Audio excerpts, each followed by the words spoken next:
नमस्कार दोस्तों, आपके लिए जो मैं दिल्ली पुलिस के लिए प्रैक्टिस सेट की सीरीज लेकर आया हूँ मैथ्स के लिए। वो क्लास की हमारी कौन सी प्रैक्टिस सेट हमारा सेकंड है। कौन सा प्रैक्टिस सेट नंबर हमारा सेकंड होने वाला है। कौन सी शिफ्ट का लिया हुआ भाई साहब, 14/11/2023 में शिफ्ट नंबर जो सेकंड है उसका पेपर लिया हुआ है मैथ्स का। जो टोटल क्वेश्चन लिए हैं जो भी आते हैं हमारे 15 क्वेश्चन, वो 15 क्वेश्चन को अगर हम जो करते हैं उनके साथ फॉर्मूले भी अपन रिवाइज करते हैं और उनसे जुड़े अगर क्वेश्चन आने वाली शिफ्ट में अगर आएंगे तो आप उड़ा दोगे, ये मेरी गारंटी है। ठीक है, तो ये हमारी क्लास होने वाली दिल्ली पुलिस कांस्टेबल के लिए। ये क्लास कौन कौन देख सकता है? सभी देख सकते हैं। जिस भी एग्जाम में मैथ्स पूछता है वे सभी स्टूडेंट देख सकते हैं। ठीक है, खासकर एसएससी जीडी और दिल्ली पुलिस और जितने पुलिस की एग्जाम होने वाली उनके लिए यह क्लास बहुत ही महत्वपूर्ण होने वाली। ठीक है, तो ये बारे में अपने बारे में क्या बताऊं मैं। दिल्ली पुलिस 2 बार एनटीपीसी वगैरह एसएससी सीपीओ सभी अपन ने क्रैक करी हुई है। ठीक है, तो आपके सामने पहला क्वेश्चन क्या है। यदि चाय की कीमत कितनी 28% बढ़ जाती, क्या बढ़ती जाती? चाय की कीमत 28% बढ़ जाती है तो इसकी खपत में कितने प्रतिशत क्या करना कम किया जाना ताकि इसके खर्च अपरिवर्तित। अगर आपका खर्च अपरिवर्तित रहता है तो जो खपत या आपकी कीमत का रेशो है खपत की रेशो का अपोजिट, ये दोनों अपोजिट होते हैं, ये आपको ध्यान रखना। और निकटतम पूर्णांक तक आपको निकालना है। ठीक है, क्या निकालना? निकटतम पूर्णांक तक आपका मान निकालना है। तो यहाँ क्या बोल रहा है कि यदि चाय की कीमत में 28% बढ़ जाती है, ठीक है, 28% बढ़ जाती है मतलब 100 से कितना हो रहा है भाई साहब? 100 से 28 हो रहा है। किस में हो रहा है? 100 से 28 आपका मूल्य में हो रहा है। किस में? मूल्य में हो रहा है। तो जैसा कि मैंने आपको बताया कि मूल्य अगर आपकी खपत मतलब जो खर्च अगर समान रहता है तो जो मूल्य मतलब प्राइस का जो रेशो होता है वो अपोजिट हो जाता है। किसके? खपत के। खपत का क्या हो जाएगा आपका? खपत का होने वाला है 128 से 100 हो जाएगा। ठीक है, 128 से क्या हो गया? 100 हो गया। तो अपनी कितनी कमी करी अपन ने? आपने कितनी? 128 से 100 पे गए, मतलब 28 की कमी करी आपने। किसके रिस्पेक्ट में? 128 के रिस्पेक्ट में। ठीक है, तो 28 की कमी 128 के रिस्पेक्ट में, इसके गुणा में अपन 100 कर देंगे। ठीक है, इसके गुणा में क्या कर दिया? 100 कर दिया।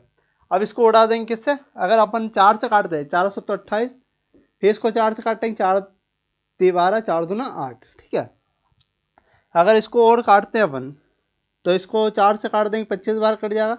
ये 4 से कट जाएगा 8 बार। ठीक है, 25 सत्ता 175, 25 सत्ता कितना? 175/8 आ जाएगा। ठीक है, आपको निकटतम पूर्णांक तक निकालना है। तो अगर 8 से काटेंगे, 8 दूना क्या होगा? 16, 8 दूना 16, यहाँ एक बचेगा। फिर ये 8 दूना 16 मतलब 22 के समथिंग जा रहा है। किसके? मतलब 8 दूना 16, मतलब यहाँ एक रहता है 22 के समथिंग या चले जाता, मतलब आपका 22। यहाँ निकटतम पूर्णांक है इसलिए अपन ने निकटतम पूर्णांक तक गए। ठीक है, तो 22 आपका करेक्ट हो जाएगा। यहाँ 21 भी दिया हुआ है, अपन ने 21 क्यों नहीं लगाया? क्योंकि ये अपन एक जोड़ते हैं तो यहाँ क्या आ जाता आपका 22 आ जा 16 आ जाता, मतलब 2 बार पूरा चल जाता, इसलिए अपन ने 22 लिया। 22 आपका क्या हो जाएगा? करेक्ट होने वाला। ठीक है, अगला क्वेश्चन क्या है भाई साहब। यदि 3 संख्या आपकी क्या है? यदि 3 के है, के का स्क्वायर +3 और के का क्यूब +5 अभाज्य संख्या है तो के का मान आपको निकालना। अभाज्य संख्या मैंने कल बताई हुई है, एक बार और मैं अभाज्य संख्या के बारे में बता देता हूँ। ठीक है, अभाज्य संख्या के बारे में क्या? अभाज्य संख्या के बारे में आपको देखना है। अभाज्य संख्या, ठीक है, अभाज्य संख्या क्या होती है भाई साहब? अभाज्य संख्या को प्राइम नंबर भी बोलते हैं। अभाज्य संख्या वे होती है जिसमें खुद का भाग जाता है, सेल्फ, मतलब एक तो खुद का सेल्फ भाग जाना चाहिए, सेल्फ जो भी संख्या है, और एक का, दोनों का अगर भाग चले जाएगा तो वो क्या है? अभाज्य संख्या। केवल इन दोनों का ही भाग जाना चाहिए अभाज्य संख्या।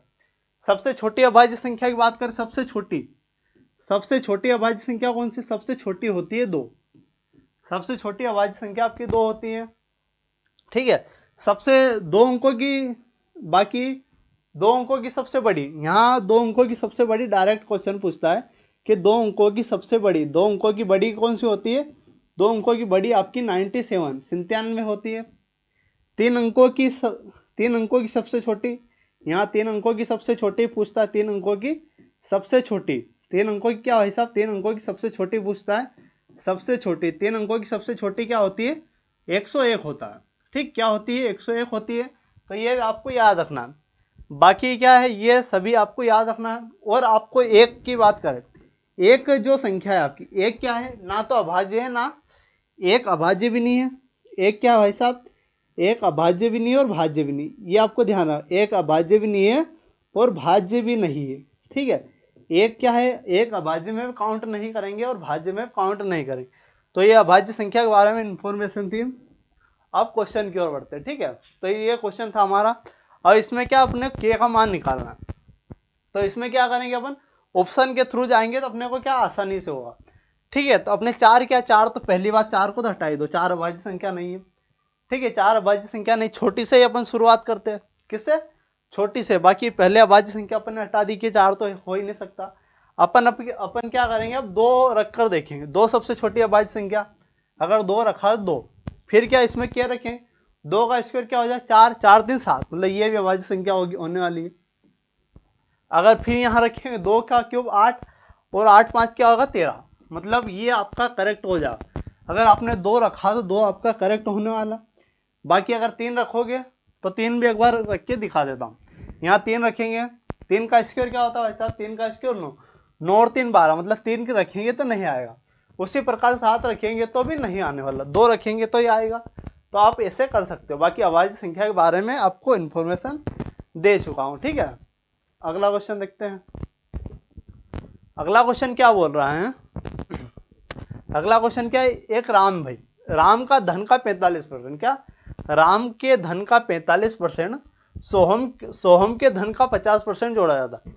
सोहम के धन के 50% में जोड़ा जाता है तो कुल राशि सोहम के धन का 86% हो जाती है। तो सोहम के पास राम के धन का कितना प्रतिशत होगा, ठीक है।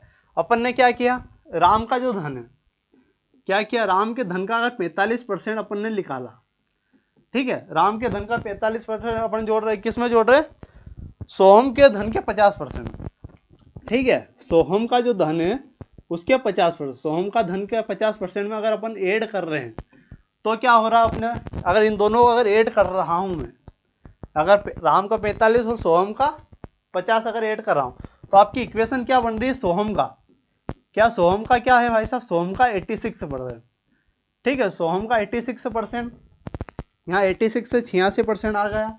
अब क्या है, राम का 45%, राम का 45% इधर ही रहने देंगे, राम का क्या 45% अपन इस साइड ही रहने देंगे। बाकी सोहम को इधर पहुंचा देंगे, 86 में से अगर 50 आ जाएगा तो आपका क्या, सोहम का क्या आ जाएगा, सोहम की आने वाली, सोहम को अपन एस मान लेंगे, ठीक है। सोहम का क्या आने वाला 36%, क्या आने वाला 36%। तो राम का, अब राम को इधर ही और सोहम को अपन नीचे, सोहम को एस मान लिया, 36/45, 36% और 45% आपका आने वाला है, ठीक है। ये दोनों चीज़ें आ गई। अपन अब इसको 9 से काट देंगे, 9 से अगर काटा परसेंटेज से परसेंटेज काट दिया, 9 से अगर काटा, 9 से अपन ने काटा 9 चौक 36 और 9 पंजे 45, मतलब रेशो क्या आ गया, राम का 4 रेशो और सोहम का कितना 5 रेशो, ठीक है। तो ये 4-5 आ गया। तो यहाँ क्या पूछा गया, सोहम के जो पास है राम के धन का कितना प्रतिशत, सोहम के पास कितना भाई 5 रेशो है, सोहम के पास कितना 5 रेशो, राम का रेशो 4 है, गुणित 100, 4 5/4 आपका 125 होता है। बाकी अपन 100 करेंगे तो आ जाए, 4 से काटेंगे 25 बार, 25 पंजे 125, कितना 25 पंजे 125, तो 125 आपका करेक्ट आ जाएगा, ठीक है। तो ये आपकी थी। तो ये जो पहली वाली जो इक्वेशन बनाई है ये कैसे बनाई, ये आपको ध्यान रखना। बाकी क्वेश्चन तो आसानी से आपका हो जाएगा, ठीक है। अगला क्वेश्चन, अगला क्वेश्चन क्या भाई साहब, ये क्वेश्चन आपको देखकर लग रहा होगा कि बहुत हार्ड है क्योंकि कैलकुलेशन ऐसी दिख रही है, लेकिन अगर इसमें आपने एक फॉर्मूला याद कर लिया, फॉर्मूला कौन सा मैं दिखा देता हूँ, ये फॉर्मूला आपको जरूर याद रखना है, ठीक है। फॉर्मूला तो ये वाला याद करना ही करना है। कौन सा, यहाँ पहले बता देता हूँ, यहाँ क्या दिख रहा होगा आपको 0.6, मतलब अगर ये ए मान लेता हूँ, ये क्या मान लिया अपन, ए मान लिया, और ये अपन ने बी मान लिया क्योंकि यही रिपीट हो रहा है आपका। तो ए और बी, यहाँ 3 बार ए 3 बार और बी 3 बार, तो यहाँ कौन सा लगने वाला, ए का क्यूब, कौन सा, ए का क्यूब प्लस बी का क्यूब, ए का क्यूब प्लस बी का क्यूब, ये फॉर्मूला लगने वाला। तो ये फॉर्मूला क्या होता है, ये फॉर्मूला आपको ध्यान रखना, कौन सा, ए का क्यूब प्लस बी का क्यूब होता है अपना ए माइनस ए प्लस बी, क्या होता है, अगर यहाँ प्लस है तो आपका प्लस ही होगा, बाकी आगे देखिए क्या होता है, ए स्क्योर माइनस ए बी और प्लस का बी स्क्योर, प्लस का क्या बी स्क्योर। तो ये फॉर्मूला आपको याद होना चाहिए। इसके साथ एक और फॉर्मूला आप याद रख लीजिए, अगर यहाँ प्लस की जगह माइनस आ जाएगा, क्या ए क्यूब माइनस बी क्यूब अगर आ जाता है, ठीक है, ए क्यूब माइनस बी क्यूब आ जाता है, आपको क्या याद रखना, ए माइनस बी, क्या ए माइनस बी याद रखना है। और यहाँ क्या आ जाएगा, यहाँ सभी प्लस की वैल्यू आ जाएगी। अब यहाँ क्या आने वाली है भाई साहब, यहाँ सभी ए स्क्योर प्लस ए बी और प्लस बी स्क्वायर। तो ये दोनों फॉर्मूले जो डायरेक्टली इन दोनों फॉर्मूले से क्वेश्चन बनते हैं, ठीक है। तो अपना पहला फॉर्मूला अपन अप्लाई करेंगे, ठीक है। पहला फॉर्मूला अगर अप्लाई किया अपन, ये ए और बी है तो अपन ने मान चुके हैं, ठीक है। तो इसमें क्या रखेंगे, ए क्यूब माइनस क्या है आप ए क्यूब प्लस बी क्यूब है, तो ए क्यूब प्लस बी क्यूब का अगर ये रखते हैं अपन, क्या रखते हैं, ए प्लस बी और ए स्क्वायर माइनस ए बी और प्लस बी स्क्वायर। ये फॉर्मूला अपन ने अप्लाई कर दिया भाई, ए और बी अपन मान चुके हैं। बाकी अगर यहाँ रखेंगे, यहाँ आपको क्या दिख रहा है, ये जो ए है अपना, ये ए मानना हुआ तो ये 2 बार, मतलब यहाँ ए स्क्वायर, यहाँ ए और B minus A B, minus क्या ए बी, और ये बी का स्क्वायर प्लस बी का स्क्वायर, ठीक है। तो ये आ चुका है। अब अपना क्या आप देख पा रहे होंगे, ये वाला सेम है, मतलब इससे ये कट जाएगा, आपका बचेगा क्या, ए प्लस बी। ए प्लस बी आपको सिर्फ ऐड करना है, क्या करना है, ए प्लस बी ही ऐड करना है, ठीक है। तो अपन ए प्लस बी अगर ऐड करते हैं तो ए क्या आपका 0.061 और बी क्या है 0.031, ठीक है। तो अगर इनको ऐड किया तो 1 और 1 2 और 9 क्या आ जाएगा 0.092 आपका करेक्ट आने वाला है, ठीक है। तो ऑप्शन ए आपका करेक्ट हो जाएगा भाई साहब। ऑप्शन ए क्या है, ये आपका करेक्ट हो जाएगा। तो ये दोनों फॉर्मूले आपको विशेष करके ध्यान रखने हैं। ऐसे क्वेश्चन आपकी जो दिल्ली पुलिस या एसएससी की कोई भी परीक्षा, उसमें डायरेक्टली क्वेश्चन इन फॉर्मूले से बनता है। आपका अगला क्वेश्चन देखते हैं। अगला क्वेश्चन क्या है, अगला क्वेश्चन पढ़िए आप, ठीक है। क्वेश्चन नंबर 5 है हमारा। 5 अभाज्य संख्या है, पांचवी अभाज्य संख्या, क्या पांचवी अभाज्य संख्या निकालनी है और 100 से ठीक बाद वाली अभाज्य संख्या का गुणनफल, 100 से ठीक बाद वाली अभाज्य संख्या का गुणनफल आपको निकालना है। पांचवी अभाज्य संख्या और अभाज्य संख्या के बारे में तो बता चुका हूं मैं, बाकी पांचवी अभाज्य संख्या आपको निकालनी है। अभाज्य संख्या सबसे छोटी पहली 2, पहली कौन सी है भाई साहब, पहली आपकी अभाज्य संख्या आपकी कौन सी होने वाली, पहली 2 है, दूसरी आपकी कौन सी, दूसरी 3 है, तीसरे नंबर की आपकी 5, चौथे नंबर की आपकी क्या होने वाली 7, ठीक है। 2 3 5 7 और 9, ठीक है। 1 2 3 4 5, मतलब 5वें नंबर की आपकी 5th नंबर की कौन सी आ जाएगी, 5वें नंबर की ये आ जाएगी। यहाँ तो क्लियर। लेकिन 100 के ठीक बाद वाली अभाज्य संख्या का गुणनफल, 100 के ठीक बाद वाली मतलब 3 अंकों की सबसे बड़ी आपको छोटी निकालनी। 3 अंकों की अगर आपने ध्यान दिया हो तो मैंने आपको बताया है कि क्या बताया कि जो 3 अंकों की सबसे छोटी संख्या क्या है, 101 है।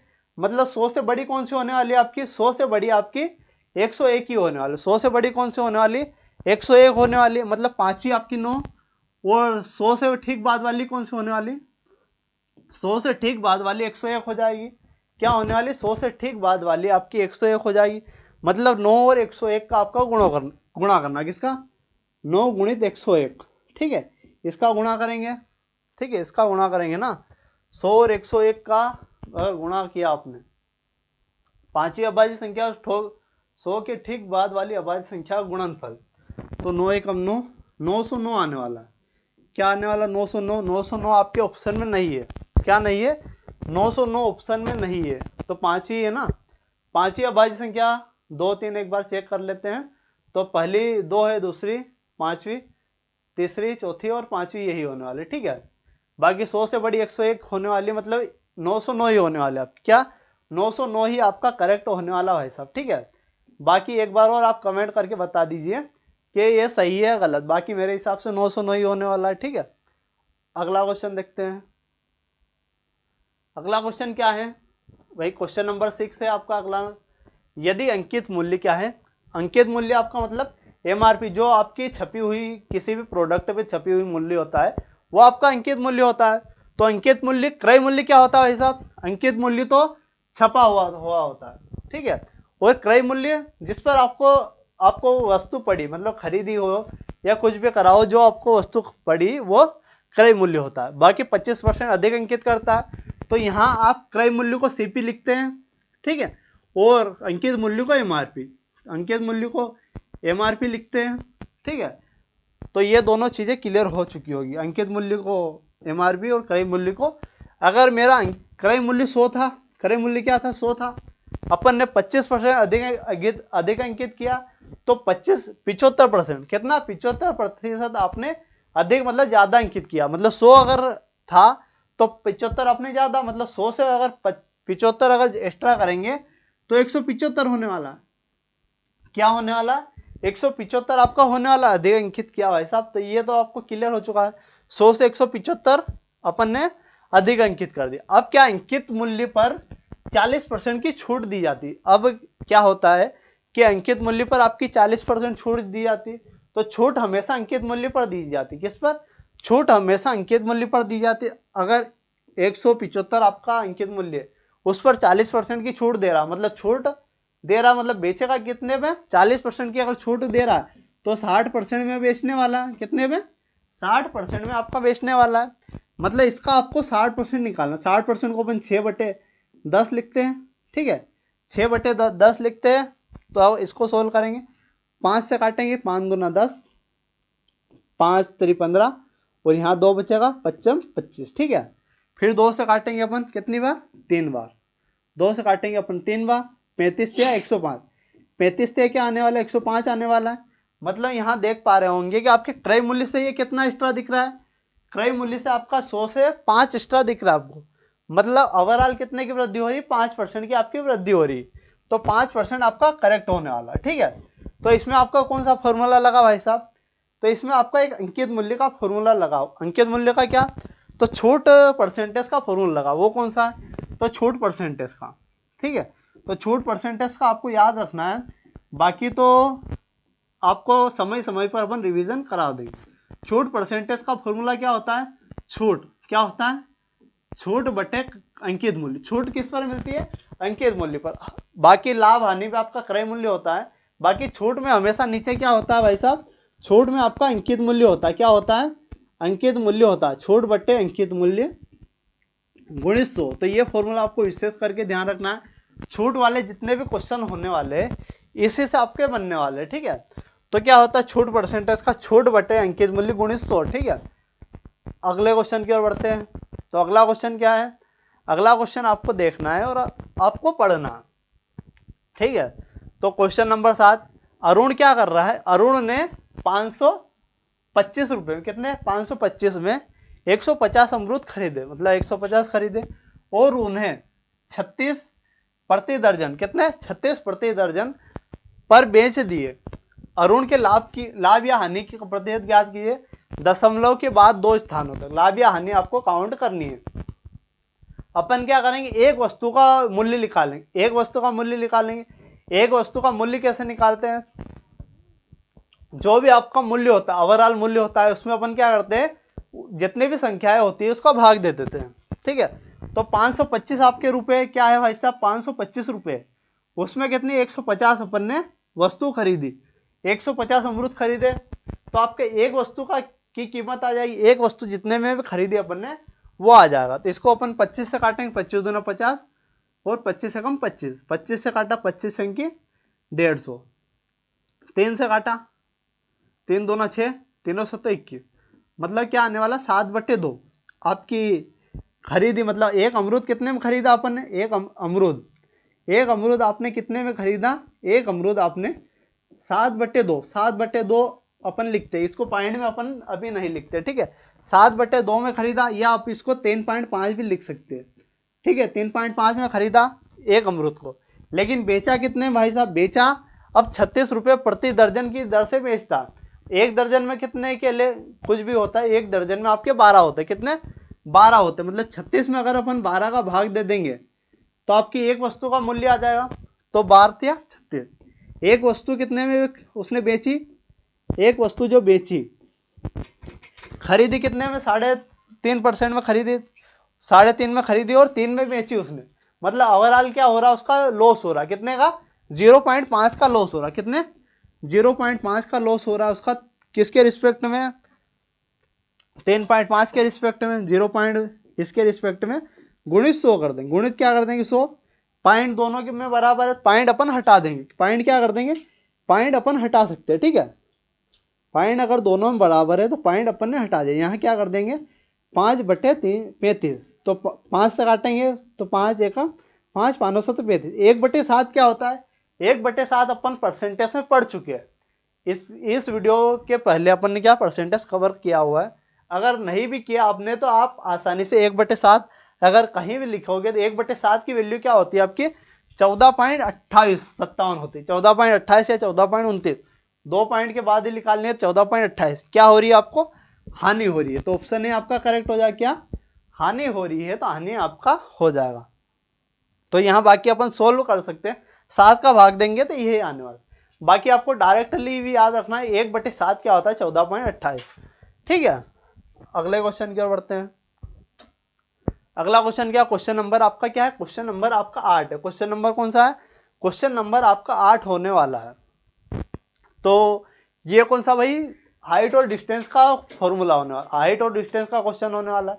तो हाइट और डिस्टेंस में क्या बनता है आपका, एक कॉन्सेप्ट बता देता हूँ कि हाइट, इसमें क्या होता है पाइथागोरस प्रमेय लगती ही लगती, क्या लगती है भाई साहब, पाइथागोरस प्रमेय आपकी लगती। इसमें क्या क्या होता है, एक आपकी हाइट होती है, एक क्या होती है हाइट होती है, एक ये क्या छाया, छाया मान लीजिए, बेस आधार मान लीजिए, एक क्या होता है आधार होता है, और एक होता है आपका कर्ण, एक क्या होता है कर्ण होता है। तो यहाँ एंगल के आधार पर आपके बहुत सारी चीज़ें निकलती है, ठीक है। तो वो एंगल के आधार पर क्या क्या चीज़ें निकलती है, ऐसे इस क्वेश्चन में वो एंगल वाली बात नहीं लगेगी, बाकी मैं बता देता हूँ कौन कौन सी बात आपकी लगने वाली है, ठीक है। तो कौन कौन सी, जैसे आपका एक एंगल होता है, एक क्या होता है एंगल होता है, अगर यहाँ 30 डिग्री होता है तो यहाँ सामने क्या होता है, सामने आपका 60 डिग्री होता है, सामने क्या होता है 60 डिग्री, इसको विशेष करके ध्यान रखना, सामने क्या होता है 60 डिग्री, तो यहाँ क्या होने वाला 90 डिग्री, यहाँ होने वाला 90 डिग्री। तो 30 डिग्री के सामने अगर आपकी ए है तो 60 डिग्री के सामने a√3 क्या होने वाला, 60 डिग्री के सामने a√3, बाकी 90 के सामने क्या होगा, फिर 90 के सामने होगा 2a, क्या होगा 2a, 90 के सामने 2a होगा। कैसे होगा ये, तो ये अपने पाइथागोरस मतलब a का स्क्वायर कर्ण a का स्क्वायर प्लस 3, मतलब ये हो जाएगा आपका a² 3, ठीक है। तो 3 और 1 आपका 4 हो जाएगा, 4a², ठीक है, 4 मतलब 2a हो जाएगा, ठीक है। तो ऐसे आपका हो जाएगा। एक तो ये आपको कंडीशन याद रखनी है, एक दूसरी कंडीशन आपकी क्या है, दूसरी कंडीशन आपकी होती है 45 वाली कंडीशन। यहाँ अगर 45 का एंगल होने वाला है तो यहाँ तो आपको फिक्स होता है 90 का, यहाँ क्या होता है भाई साहब, यहाँ तो फिक्स होता है कि 90 का ही होगा। तो यहाँ 45 का, यहाँ क्या होने वाला, यहाँ भी आपको 45 का होने वाला। तो 45 के सामने ये, तो 45 के सामने ये होगा, ये फिक्स पैटर्न है। ऐसे ही क्वेश्चन फिक्स डायरेक्ट आते हैं कि 45 तो इसके सामने क्या होने वाला, तो यहाँ 90 के सामने क्या होगा 45 के सामने, तो a√2 हो जाएगा, क्या हो जाएगा a√2, ठीक है। तो a√2 ये आपकी दो कंडीशन आपकी बनती है। बाकी इसका एक अपोजिट बनता है, कैसे अपोजिट बनता है, जैसे 60 डिग्री यहाँ आ गया, 60 डिग्री आपका यहाँ आ जाए, बाकी तो सेम रहेगा, लेकिन अगर यहाँ 60 डिग्री आ गया तो यहाँ 30 डिग्री होगा, क्या होगा यहाँ आपका 30 डिग्री होगा, और यहाँ क्या होने वाला भाई साहब, यहाँ होने वाला आपका 90 डिग्री, क्या होने वाला यहाँ आपकी 90 डिग्री होने वाला। तो 30 डिग्री के सामने a, 60 डिग्री के सामने a√3 और 90 के सामने 2a। तो ये कंडीशन आपको याद रखनी, ठीक है। तो 3 कंडीशन मैंने बताई, तो 3 कंडीशन आपको याद रखना है, ठीक है। तो 3 कंडीशन जो तीनों बातें हैं, तीनों बातें आपको याद रखना है। बाकी ऐसे क्वेश्चन आपके डायरेक्टली क्वेश्चन पूछता है। अपन क्वेश्चन पर आते हैं, क्वेश्चन में ये बातें थी, ठीक है। क्वेश्चन आपने पढ़ा होगा, अगर नहीं पढ़ा तो एक बार पढ़ा देता हूँ। क्या है, 8.5 मीटर लंबे एक ऊर्ध्वाधर खंभा है, खंबे की कितनी भाई साहब हाइट है 8.3 है, कितनी 8.3 है। खंबे की छाया कितनी 4.15, खंबे की छाया मतलब बेस, खंबे की छाया कितनी 4.15 होने वाली है। तो पेड़ की ऊंचाई, एक अगला, एक क्या, एक खंबे की बात हो गई, एक उस पेड़ की ऊंचाई याद कीजिए जिसकी समान परिस्थिति, समान कंडीशन है। यहाँ समान की बात मतलब सिमिलर वाला केस बन रहा है, किसका सिमिलर वाला आपका केस बन रहा है, किसका सिमिलर। मतलब दोनों सेम टू सेम कंडीशन बन रही है आपकी, दोनों क्या सेम कंडीशन बन रही है। तो जिसकी क्या हाइट क्या है, बेस छाया कितनी है, छाया आपकी 40 है, तो इसकी हाइट बतानी, इसकी क्या बतानी है आपको, हाइट। अगर यहाँ आपने ध्यान से देखा हो तो ये 8.3 का आधा है, अगर ये छाया है तो 8.3 का ये क्या होने वाला, आधा होने वाला, या कहे तो इसका डबल 4.15 का ये 8.3 क्या होने वाला, इसमें अगर 2 का गुणा करें तो आपकी हाइट आ जाएगी। इसी प्रकार से अपन क्या है 40 में अगर 2 का गुणा करेंगे, 40 में अगर 2 का गुणा करेंगे तो 80, 80 क्या आने वाले, 80 इसकी हाइट आ जाएगी, 80 क्या आने वाले भाई साहब, 80 इसकी हाइट आ जाएगी। तो ऑप्शन डी आपका करेक्ट हो जाएगा। तो ये डायरेक्टली क्वेश्चन था, आपको सिर्फ सिमिलर वाला केस याद होना चाहिए। सिमिलर में क्या होता है, सिमिलर में जो रेशो होता है, रेशो वो बराबर होता है। जैसे यहाँ बात करें, यहाँ रेशो क्या था, यहाँ अगर काटे 2:1 का, तो यहाँ भी 2:1 का होना चाहिए। अगर ये एक रेशो की वैल्यू 40 है तो 2 रेशो की वैल्यू आपकी क्या 80 होनी चाहिए। तो ये कॉन्सेप्ट आपका बनता है। बाकी ये चीज़ें आपको विशेष करके ध्यान रखनी है। ऐसा ही नहीं कि ये सिर्फ दिल्ली पुलिस में आएगा, ये आपका एसएससी में आएगा, एसएससी सीजीएल तक आता है ये वाला कॉन्सेप्ट किसमें, SSC CGL, RRB, NTPC, railway की बहुत सारी एग्जाम में पूछा जाता है। तो आपको कोई सी भी एग्जाम की तैयारी कर रहे हैं तो आप इसको देख सकते हो, ठीक है। अब ये वाला क्वेश्चन आपको देखना है और इसमें आपको कमेंट करके बताना है कौन सा आपका फॉर्मूला लगने वाला है, ठीक है।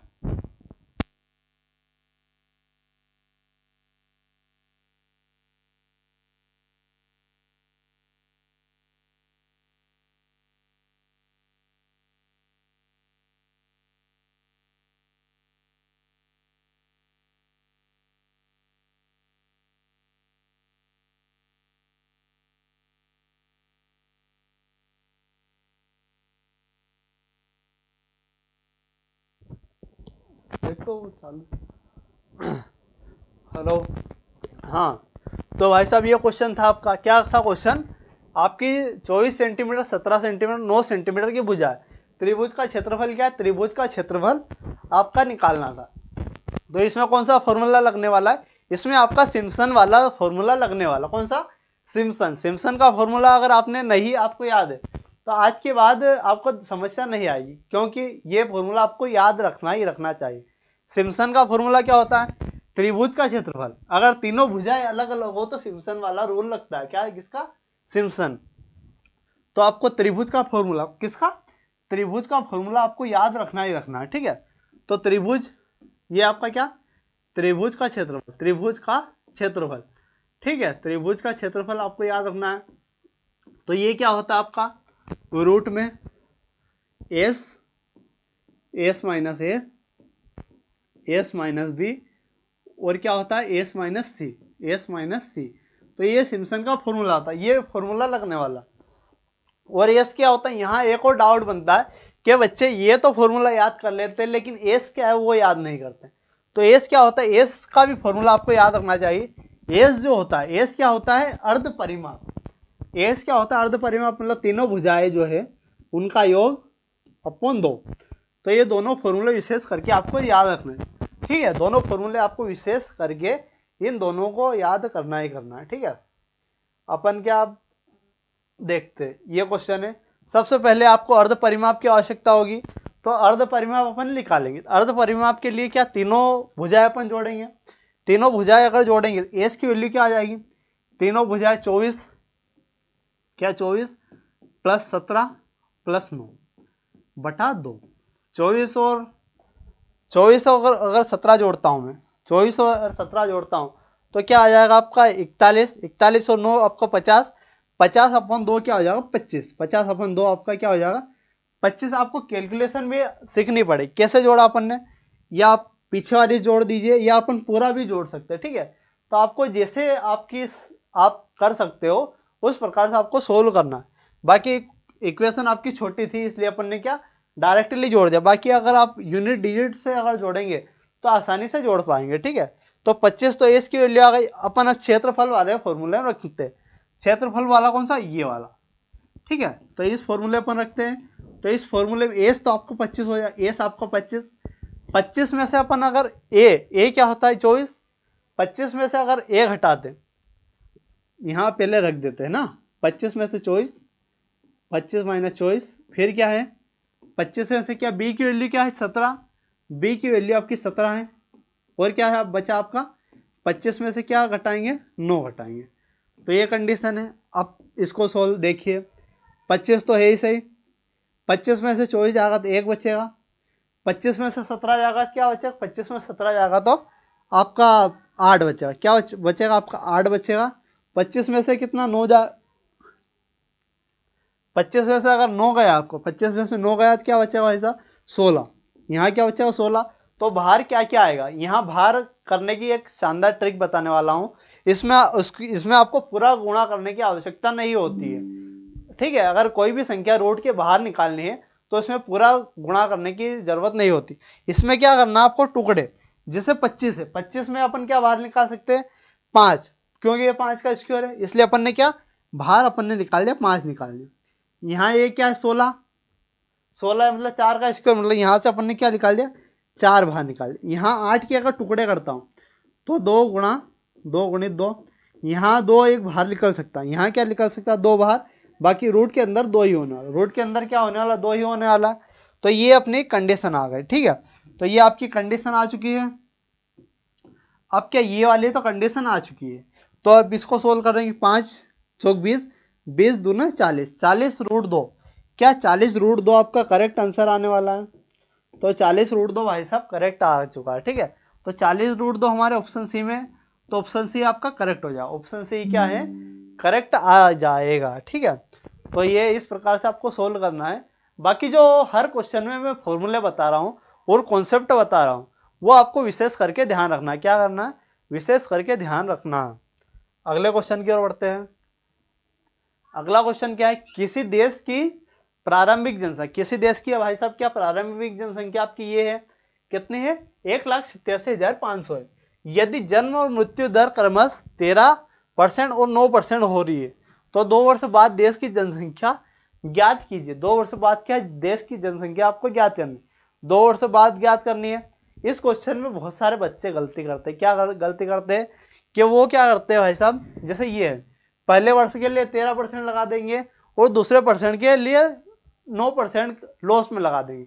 तो ऐसा नहीं करना, आपको क्या करना है, ये एक वर्ष में मतलब एक वर्ष में अगर 100 बच्चे 100 व्यक्ति हैं तो जिसमें से क्या 13 तो ऐड हो रहे हैं, 13 ऐड हो रहे हैं और 9 आपके मर रहे हैं, 13 जन्म ले रहे हैं और 9 की मृत्यु हो रही है। मतलब ओवरऑल वृद्धि कितनी हो रही है, ओवरऑल आपकी 4 की वृद्धि हो रही है, मतलब 100 प्लस 4, ओवरऑल आपकी 4 की वृद्धि हो रही। क्या 4 की वृद्धि हो रही, मतलब आपको 4% रेट ही लगानी, क्या लगानी है ओवरऑल सिर्फ 4% रेट लगानी है, ठीक है।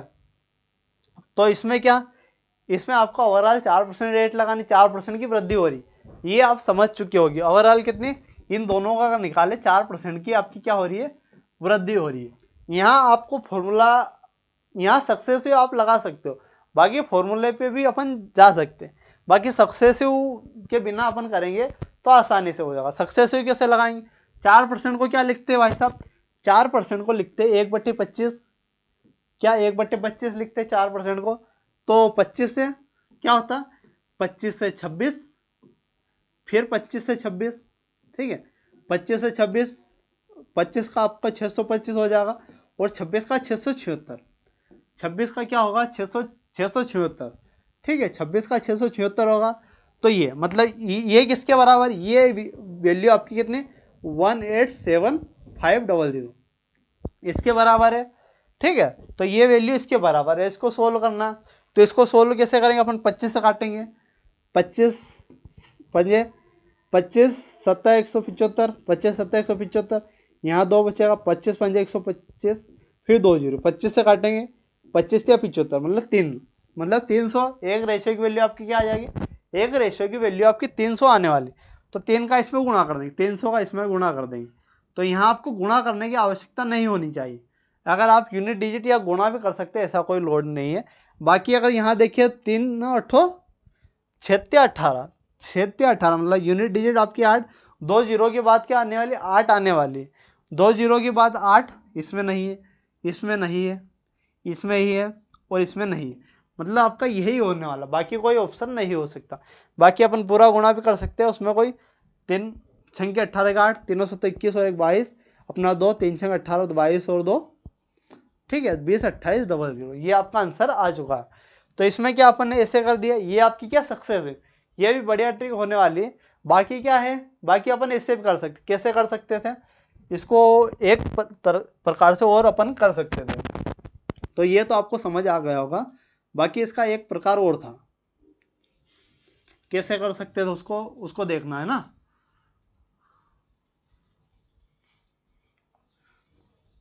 ठीक है, तो ये अपन कैसे कर सकते हैं, जैसे अपन डायरेक्ट वैल्यू लिख लेते हैं, क्या 187,500।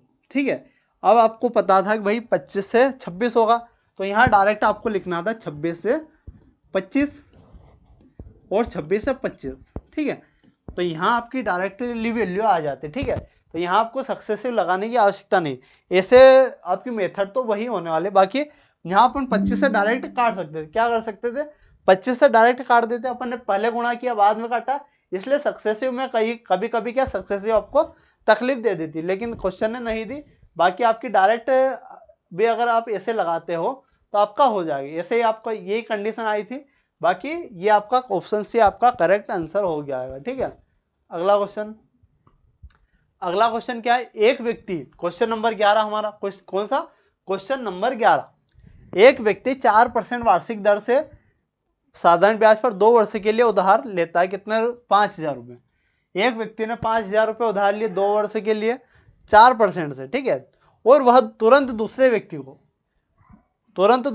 को 25/4, कितने 25/4 वार्षिक साधारण ब्याज की दर से 2 वर्ष के लिए उधार दे देता है। तो पूरे लेन देन में उसका लाभ बताना। बंदा क्या है, बंदे ने क्या किया, एक व्यक्ति से लिया और दूसरे व्यक्ति को चिपका दिया। ठीक है, मतलब कम ब्याज रेट से लिया और दूसरे को दे दिया। मतलब उसने क्या किया कि लाभ कमाने के लिए पहले कम रेट पर ले लिया और दूसरे व्यक्ति को दे दिया, तो उसने लाभ कमा लिया। कैसे, ओवरऑल कितना, पहले अगर निकाले 5,000 आपका है, क्या है 5,000 आपकी रेट है।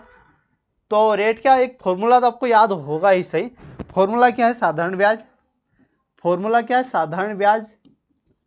ठीक है, सिंपल इंटरेस्ट बराबर मूलधन, बराबर क्या, मूलधन गुणित दर गुणित समय बटा 100। ठीक है, गुणित समय बटा 100, ये फॉर्मूला होता है। ये तो आपको याद होगा इससे। तो अपन क्या इसको 2 प्रकार से कर सकते हैं, एक तो अलग अलग ब्याज निकाल लेंगे, तो अलग अलग ब्याज तो ये फॉर्मूला लगा के आप निकाल लोगे। लेकिन अपन क्या इसको आसानी से शॉर्टकट कैसे निपटा सकते हैं, तो वो समझते हैं। पहले क्या अपन रेट से खेलेंगे, भाई 4% की रेट है 2 वर्ष के लिए, मतलब ओवरऑल 4% की रेट है 2 वर्ष के लिए। तो 4 दूना, यहाँ आपकी रेट क्या बन रही है, यहाँ आपकी 8% रेट बन रही है, और यहाँ कितनी बन रही है 25/4, ये भी 2 वर्ष के लिए। तो यहाँ 25/4% की रेट है आपकी, यह भी 2 वर्ष के लिए। 2 से अपन ने 2 काट दिया, मतलब 25/2। यहाँ रेट क्या बन रही है आपकी 25/2, यहाँ रेट बन रही है। अगर ये तो ज़्यादा ही होने वाली, अगर इसमें से अपन इसको घटा देते हैं, इसमें से इसको घटा देते तो आपकी ओवरऑल जो डिफरेंस है वो आ जाएगा। तो 25/2 -8, ठीक है, 8 दूना 16, 25 में 16 जाएगा तो 9/2, क्या 9/2%, मतलब 4.5% आपको निकालना। क्या निकालना है, सिर्फ 4.5% आपको निकालना। 5,000 का क्या निकालना भाई साहब, 5,000 का आपको क्या निकालना है, 4.5%। 5,000 का 9/2% निकालना है अपन 100। इसमें आपको 2 जीरो काटी, 2 से काटा अपन ने 25 बार, 25 नमा की 225, ऑप्शन ए आपका करेक्ट हो जाएगा। ठीक है, ऑप्शन ए आपका करेक्ट हो जाएगा। तो ये बाकी मूलधन वाली तो फॉर्मूले वाली तो अपन अब कर ही लेंगे। बाकी ये ट्रिक भी आपको याद रखनी है, ऐसे आप कर सकते हो। ठीक है, बाकी समझाने में थोड़ा ज़्यादा टाइम लग गया, इतना भी नहीं लगा, लेकिन ये ट्रिक आपको याद रखनी है ताकि आपका एग्ज़ाम में टाइम बचेगा। ठीक है, इस ट्रिक से आपका क्या है, एग्ज़ाम में टाइम बचने वाला है। ठीक है, अगले क्वेश्चन की ओर बढ़ते हैं। अगला क्वेश्चन है भाई साहब किसका, टाइम और वर्क का। किसका है, टाइम और वर्क का अगला क्वेश्चन होने वाला है। तो क्या है, क्वेश्चन नंबर 12 है। ए बी सी 3 लोग हैं, ए है, कौन से, कितने लोग हैं आपके, ए, ठीक है, ए बी सी 3 लोग हैं। ये मेथड तो आपको याद होगी सही, अगर नहीं है तो आप ध्यान से देखोगे तो अभी समझ जाओगे। ठीक है, ए 8 दिन में कर रहा है, बी 10 दिन में, और सी आपका 12 दिन में। ठीक है, तो ए बी सी भाई 3 लोग हैं, क्रमश 8 दिन। क्रमश का मतलब भाई जो पहले दिया हो, जैसे पहले यहाँ ए, तो वहाँ पहले ए का होगा, पहले बी का, बाद में बी का, तो फिर बी का, फिर सी का, सी का। क्रमश का मतलब ये होता है। ठीक है, अगर क्रमश नहीं दिया हो तो उल्टा पुल्टा हो सकता है। क्रमश का मतलब क्या होता है, रेगुलर, मतलब जो दिया हो वही होगा। वे सभी अगर एक साथ काम करते हैं तो वो कितने दिन में पूरा कर देंगे। तो ऐसे में क्या आपको एलसीएम निकालना पड़ेगा, एलसीएम निकालना पड़ेगा। ठीक है, तो एलसीएम तो आप निकाल ही लोगे। क्या आने वाला भाई साहब एलसीएम, एलसीएम अगर निकालते हैं तो आपका एलसीएम आप ऐसे भी निकाल सकते हो, बाकी मैं आपको अलग तरीका भी बताऊंगा। ठीक है, एक ऐसा तरीका बताऊंगा। ठीक है, ऐसे तो आपको निकाल ही लोगे। कैसे भाई, 4 से काटेंगे, 4 दूना 8, यहाँ क्या 5, ये 4 से नहीं कटेगा, मतलब 2 से तो कटने वाला है ना, तो उस प्रकार 2 से करेंगे। फिर ये 4 3 12। ठीक है, फिर ये करते हैं तो ये इसमें तो कटने वाली है, इस नहीं है, तो 5 3 15, 15 दूना 30, मतलब 120। क्या आने वाला 120, एलसीएम क्या आने वाला आपको 120 आने वाला। बाकी मैं क्या बताने वाला था भाई साहब, मैं क्या बताने वाला था, ये तो एलसीएम अपने 120 निकाल लिया, कैसे भी करके एलसीएम तो आप निकाल ही लोगे। 120 आपका आ जाएगा, क्या आने वाला 120। बाकी आपको ये भी नहीं करना, तो आपको क्या करना है, 8 के टुकड़े करने। 8 के टुकड़े करेंगे तो 4 दूना 8, कितने 4 दूना 8। अब क्या करेंगे भाई, 10 के टुकड़े करने हैं आपको। 5 दूना 10 होता है, क्या होता है 5 दूना 10, तो 2 तो पहले से अवेलेबल है, मतलब 5 ही आपको लिखना है। क्या लिखना है, 5 ही आपको लिखना है। यहाँ क्या 12, 12 के अगर टुकड़े देखते हैं, 4 3 12, क्या 4 3 12, 4 पहले से अवेलेबल है, 3 लिखेंगे। क्या लिखेंगे, 3 लिखेंगे। अगर इन सभी का गुणा करेंगे तो 120 आने वाला, करके दिखा देता हूँ। कितना, 5 दूना 10, 10 और 4 3 12, मतलब 120। ये क्या ओवरऑल, ओवरऑल आपको 120 आने वाला। ये से भी आप एलसीएम निकाल सकते हो ऐसे क्वेश्चनों में। ठीक है, ये तो बात थी। बाकी अगर अब देखते हैं 8, क्या है 8, 8 की एक ही फीस से 8 का भाग देंगे डायरेक्ट 120 में, आपको थोड़ी तकलीफ आती है। ठीक है, अगर ऐसी कैलकुलेशन आ जाती है तो ऐसी तकलीफ आती है। बाकी अगर 8 अपन ऐसे अगर लिखते हैं इस फॉर्मेट में तो आपको तकलीफ नहीं आने वाली। क्यों, 8 है तो 4 दूना क्या होगा, 4 दूना 8, मतलब ये कट जाएगा तो 3 पंजे 15, एक ही इफिशियंसी आपकी 15। बी में क्या है 10, 10 अगर हटा दें, 5 दूना 10, मतलब ये दोनों हट जाएंगे। ये दोनों अगर छिपा दिए अपन ने, 4 3 12, मतलब बी की क्या 12 आने वाली, सी की क्या आने वाली 12, सी की क्या आने वाली भाई साहब, ये क्या 2 था है ना, तो सी की क्या आने वाली 12, मतलब 4 3 12, मतलब बीच में क्या है 10 बचा। इस प्रकार आप सोल्व कर सकते हैं। बाकी तो कोई दिक्कत नहीं, आप 120 में डायरेक्ट भी भाग कर सकते हो, ये आपकी श्रद्धा है। बाकी अगर हार्ड इक्वेशन आ जाएगी तो आप फंस जाओगे। ठीक है, तो ये आपकी आ चुकी है। तीनों से काम करवाना आपको, तीनों से काम करवाना, मतलब 5 7 आ जाएगा और 3 37, तीनों की इफिशियंसी आपकी 37 है। तो 120 में अपन क्या करेंगे, 37 का भाग दे देंगे। 120 में क्या करने वाले हैं, 37 का भाग, तो 37 वाले सभी ऑप्शन है, 120 बट्टे 37, ऑप्शन डी। क्या 120 बट्टे 37 आपका ऑप्शन डी में, तो ऑप्शन डी आपका करेक्ट हो जाएगा। ठीक है, अगला क्वेश्चन, अगला क्वेश्चन क्या है, अगला क्वेश्चन है क्वेश्चन नंबर 13 है। कौन सा, अपना क्वेश्चन नंबर 13। ठीक है, तो क्वेश्चन नंबर 13 क्या बोल रहा है, 30 सेंटीमीटर व्यास वाले तांबे के एक ठोस गोले को, क्या करना है, तांबे के एक ठोस गोले को 10 सेंटीमीटर व्यास वाले तार के रूप में खींचा जाता है। तार की लंबाई आपको निकालनी, तो इसमें आपको 2 फॉर्मूले याद होने चाहिए। कौन से 2 फॉर्मूले, वो मैं बताने वाला हूँ। ठीक है, तो सबसे पहले गोले का आयतन और बेलन का आयतन। किस किस का, गोले का आयतन और बेलन का आयतन का फॉर्मूला आपको याद होना चाहिए। तो गोले का आयतन, किसका, गोले का आयतन।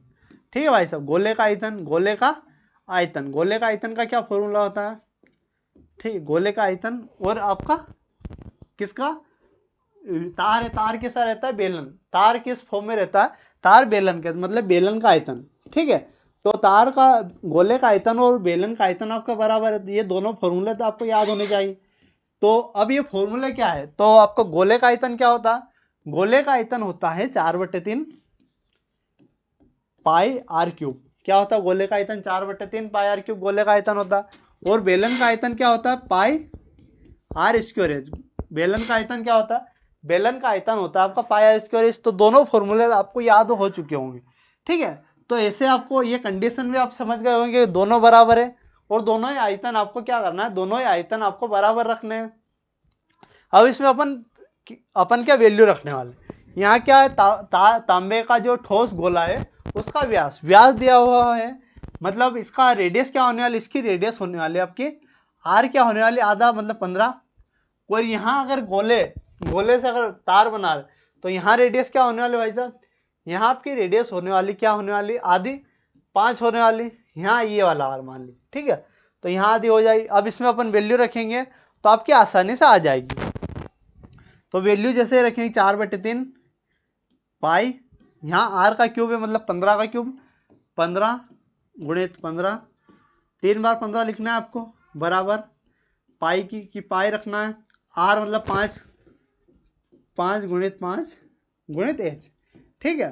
तो यहाँ अपन ये कंडीशन अपन ने रख ली है।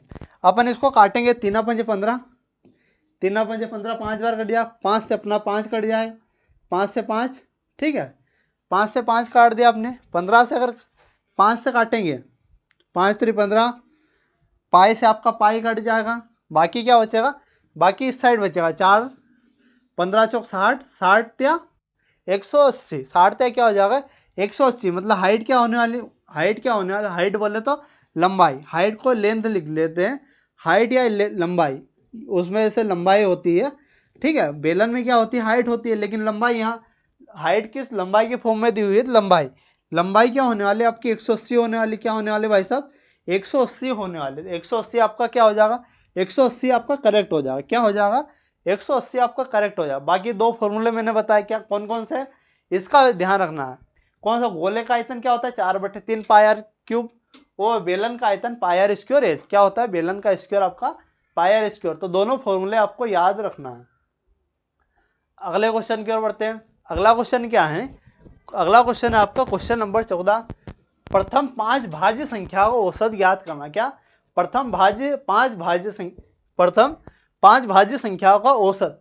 भाज्य संख्या क्या होती है, भाज्य संख्या क्या होती है जिसमें क्या 2 से ज्यादा मल्टीपल हो, जिसमें 2 से ज्यादा मल्टीपल हो। एक क्या एक भाज्य है या नहीं, तो मैंने आपको बता चुका हूं कि एक भाज्य है या नहीं, एक आपको काउंट नहीं करना है। क्यों नहीं करना है, क्योंकि एक ना तो भाज्य है ना अभाज्य, ये अपन पहले डिस्कस कर चुके। कब डिस्कस कर चुके हैं मैं बता देता हूँ, ठीक है। तो एक के बारे में अपन बात कर चुके, एक क्या है अभाज्य भी नहीं और भाज्य भी नहीं, ठीक है। तो एक को आपको भाज्य में काउंट नहीं करना है, ठीक है। एक को क्या करना है, एक भाज्य भी नहीं है और एक आपका अभाज्य भी नहीं है, ठीक है। तो सबसे छोटी अभाज्य संख्या कौन सी होने वाली, सबसे छोटी भाज्य संख्या, सबसे छोटी भाज्य संख्या आपकी 4, सबसे छोटी भाज्य संख्या 4, फिर आपकी क्या हो जाएगी 6, फिर क्या होने वाला भाई साहब 8, ठीक है, फिर क्या होने वाली 9 और 10। ये 5 भाज्य संख्या, 5 कौन सी भाज्य संख्या होने वाली। तो इन सभी को ऐड करना है, 5 का भाग देना है। तो ये 10 18 18 28 28 और 9 37, क्या आ जाएगा 37। सभी संख्या योग बटे आपका सभी संख्या, 5 से काटेंगे 500 तो 35, फिर आपका 2 बचेगा, पॉइंट लगाएंगे 0, 5 20, 7.4, क्या होने वाला 7.4। 7.4 ऑप्शन में नहीं, ऑप्शन ही गलत है भाई साहब। तो 7.4 आपके करेक्ट हो जाए, क्या है 7.4। हमने क्या टाइपिस्ट ने गलती कर दी शायद, बाकी आंसर तो ये होने वाली। ये ऐड करना है, इसमें क्या होता है कि सभी को ऐड करना है। औसत क्या होता है, सभी संख्या योग बटे सभी संख्या। तो सभी संख्या योग आपका 37 है, सभी संख्या अपने 5 है, 5 से भाग देंगे 535, फिर पॉइंट लगाएंगे 0, 7.4 ही आने वाला है। तो ये आपका करेक्ट होने वाला, बाकी ऑप्शन आपके क्या है गलत है। अगला क्वेश्चन देखते हैं। अगला क्वेश्चन क्या है, क्वेश्चन नंबर 15, लास्ट क्वेश्चन है भाई साहब, ठीक है। तो इसमें क्या, किसी गंतव्य के लिए, क्या किसी गंतव्य के लिए एक यात्रा निम्नलिखित तरीके से करता है। एक यात्रा कर रहा है, पहली यात्रा क्या 55 किलोमीटर प्रति घंटे की औसत से 550 किलोमीटर चलता है। पहली कंडीशन, मतलब इस क्वेश्चन में आपके दो क्वेश्चन बन रहे हैं। एक क्या 500 किलोमीटर प्रति से 4500 किलोमीटर चलता है, तो पूरी यात्रा की औसत चाल बतानी। तो यहाँ आपका एक फॉर्मूला लगता है, क्या टोटल दूरी, क्या होता है टोटल दूरी अपॉन टोटल टाइम। ये फॉर्मूला आपका लगता है क्या, टोटल दूरी अपॉन टोटल समय। टोटल समय, दूरी तो आपकी दी हुई है, टोटल भाई दूरी तो आपकी निकल जाएगी, लेकिन समय निकालने के लिए अपन क्या अलग अलग एक बार सोल्व करना पड़ेगा। तो इसमें कोई दिक्कत नहीं है। तो इसमें क्या होता है, एक और फॉर्मूला होता है समय का। क्या फॉर्मूला होता है समय का? फॉर्मूला होता है समय का, क्या होता है भाई साहब, समय का होता है दूरी बटे, क्या होता है, दूरी बटे चाल। दूरी बटे क्या होता है, ये दो फॉर्मूले आपको याद रखना है। एक तो समय का दूरी बटे चाल, और टोटल दूरी बटे टोटल समय। तो पहली कंडीशन अपन रखते हैं। पहली कंडीशन में दूरी आपकी क्या है, दूरी आपकी 550 है। कितनी? 550 है। और आपकी स्पीड क्या है? 55। स्पीड क्या होने वाली? 55। 55 से दोनों ये भी किलोमीटर में, अगर यूनिट से में तो कोई दिक्कत ही नहीं है। 55 से अगर काटेंगे, 55 एकम 55 मतलब 10। यहाँ समय क्या आ चुका है आपका? 10 आ चुका है। नेक्स्ट कंडीशन, यह पहली कंडीशन अपन ने रखी थी। अगर दूसरी कंडीशन अपन रखते हैं, दूसरी कंडीशन में क्या है, 450 मतलब 4500, कितना? 4500 आपकी दूरी है।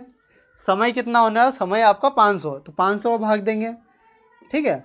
तो 2 जीरो से 2 जीरो, 5 9 की 45, तो यहाँ आपका क्या है 9, यहाँ क्या आ जाएगा 9, ठीक है। तो टोटल समय आपका क्या आ जाएगा? टोटल समय तो 19 आने वाला, टोटल समय आपका 19 आ चुका है।